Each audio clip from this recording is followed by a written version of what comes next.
ভাই এই অফিসের যারা আছেন আপনারা এসিটা একটু চালু করেন তো। এই অফিসের কর্মচারী যারা আছেন এসিটা চালু করেন। আমরা গতকালকে ঘোষণা দিচ্ছি যে আমরা স্টেশনে আসবো, তারপরে তিনি অফিসে নাই। এটা কি প্রমাণ করে?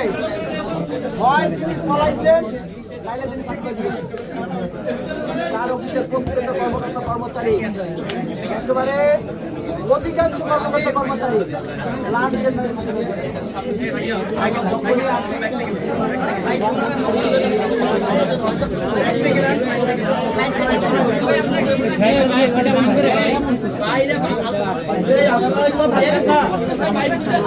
এই বিজু ভাই ভাই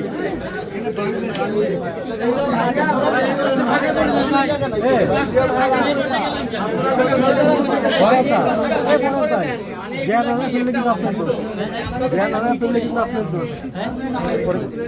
পরে বলি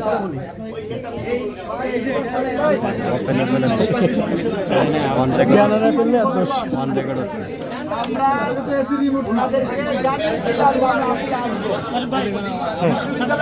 জানে যে আজকে আমরা রেজিস্টার ভবনে আসবো, রেজিস্টার মহোদয় এখানে আসবো, ডিসি স্যারের কাছে যাবো।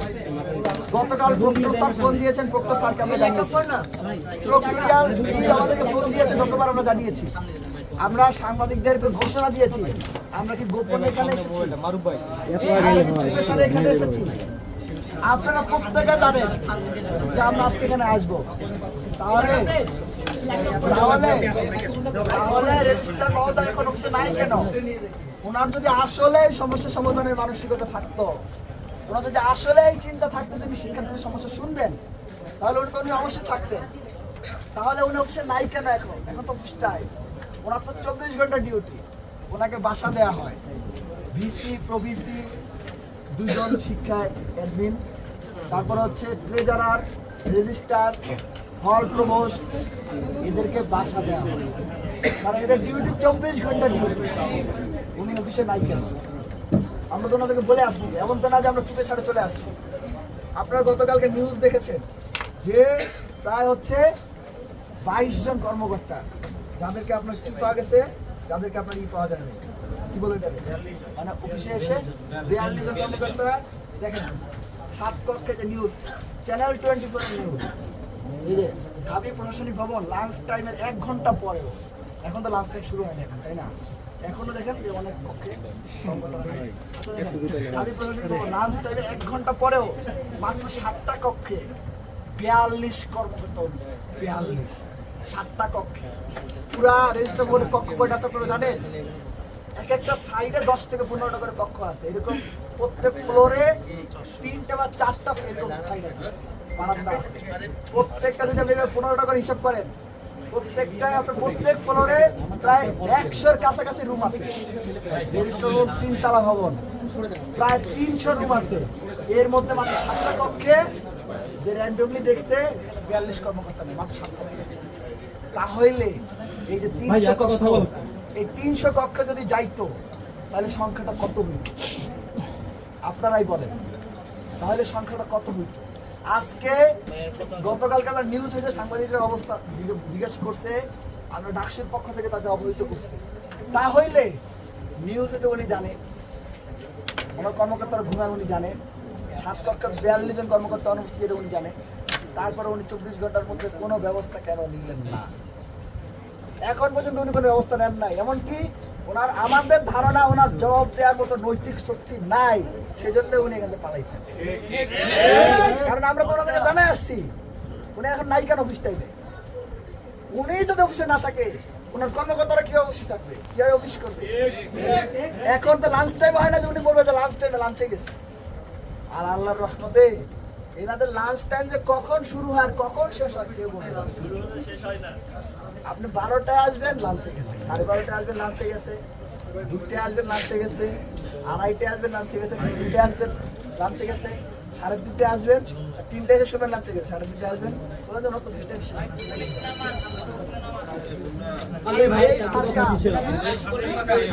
এই সরকার বছরের পর বছর ধরে চলছে। আজকে রেজিস্ট্রার মহোদয় এখানে নাই। আমরা যে আমাদের দাবিটা ওনার সমাধান ছিল না, ওনার উচিত ছিল কিনা আমাদের দাবিটা শোনা? আমরা কেন আসছি এটা শোনা?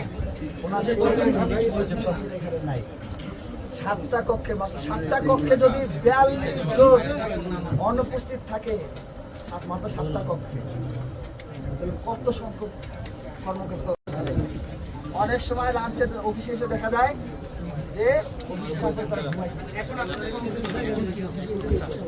সম্মানিত সাংবাদিক বন্ধুগণ, আমরা আসছিলাম রেজিস্ট্রারের অফিসে, আসছিলাম এই জন্য যে আমাদের লাঞ্চে যায় নাই, সানডেতে মিটিং আছে, আর সাতটা কোনো লাঞ্চে যায় না অফিস থেকে।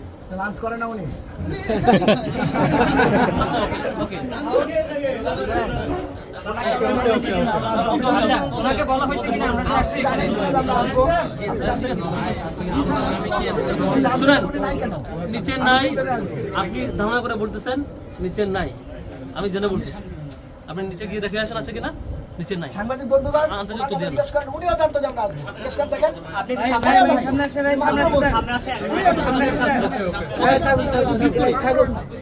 আমরা আমাদের কনসার্ন ছিল মূলত রেজিস্টার বিল্ডিং কেন্দ্রিক যে কনসার্নগুলো বারবার আসছে, এখানে যে হয়রানির বিষয়গুলো বারবার আসছে, আমরা আজকে আপনাদের সাথে নিয়ে জানালাম। এর আগে আমরা ফর্মালি জানিয়েছি, সাক্ষাৎ করে জানিয়েছি।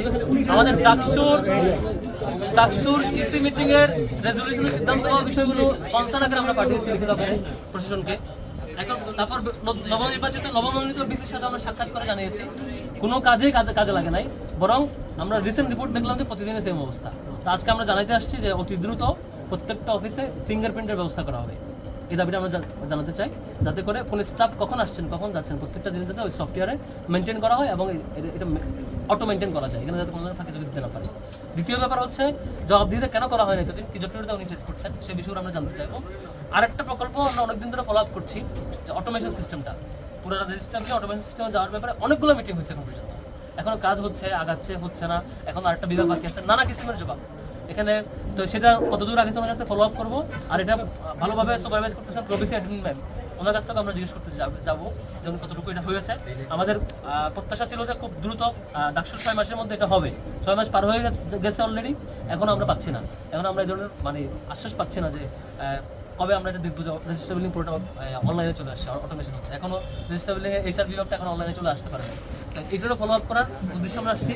তিনি আজকে উপস্থিত এখানে নাই, তিনি এভাবে গ্যাপ করছেন, তিনি জানেন আমরা আসবো, তিনি জানতেন আমরা এখানে আসবো, এরপরও তিনি আজকে এখানে অনুপস্থিত। এটা খুবই একটা শেমফুল কাজ হয়েছে।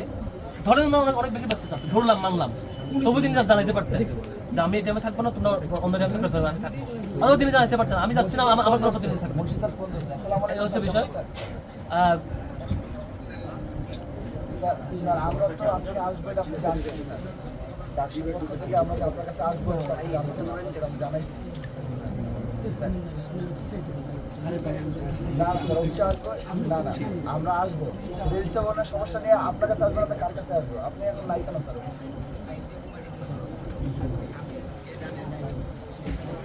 স্যার আপনার কোনো প্রতিনিধি এখানে নাই কেন স্যার? আমরা তো আপনাকে জানাইছি, আপনার প্রক্টর স্যার জানে যে আমরা আপনার কাছে আসবো, আমরা আপনাদেরকে জানাইছি, পুরো বাংলাদেশ জানে যে আমরা আপনার কাছে আসবো, তারপরে আপনি বলতেছেন যে আপনি জানেন না। আপনার কর্মকর্তা, প্রত্যেকটা অফিসের কর্মকর্তা জানে যে আপনি আসবেন, কিন্তু আপনি আমাদেরকে বলছেন আপনি জানেন না।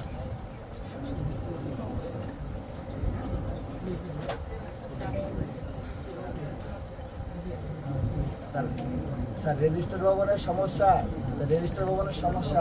এটা কি মানে রাস্তার দ্বারা কথা বলে চলে যাবে নাকি আপনার কাছে? রেজিস্টার ভবনের সমস্যা হলে কার কাছে আসবে? রেজিস্টার ভবনের সমস্যা, স্যার আপনি এতটুকু বলেন।